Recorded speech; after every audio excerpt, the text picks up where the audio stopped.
எல்லோருக்கும் வணக்கம். Welcome to Sher Khan.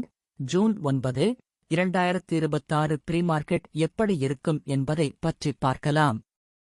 அதற்கு முன்னால் ஒரு டிஸ்க்ளைமர். நான் செபி ரிஜிஸ்டர் அட்வைசர் கிடையாது. இந்த வீடியோ ஒரு எடுகேஷன் பதிவு மட்டும்தான். வாங்க வீடியோவுக்குள் போகலாம். ஜூன் 8, 2026 அன்று நிப்டி ஸ்பாட் 23,123 முடிஞ்சிருக்கு. அதே மாதிரி நிப்டி ஃபியூச்சர் 23,174 முடிஞ்சிருக்கு. அதனால பிரீமியமாக 51 பாயிண்ட்ஸ் கிடைச்சிருக்கு. அப்படின்ன நிப்டி 23,240 ஒரு ரெசிஸ்டன்ஸாகவும் 23,005 ஒரு சப்போர்ட்டாகவும் இருக்கலாம்.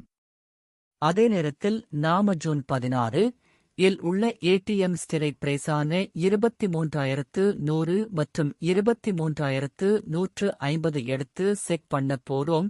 ஒருவேளை மார்க்கெட் மேலேயோ அல்லது கீழோ போனால் இந்த ஸ்ட்ரைக்ல கால் அல்லது புட் இரண்டில் ஒன்று 58 லிருந்து 228 பாயிண்ட்ஸ் வரை தொடுவதற்கான வாய்ப்பு இருக்கிறது. மினிமம் ஸ்டாப் லாஸாக 30 பாயிண்ட் வைக்கலாம்.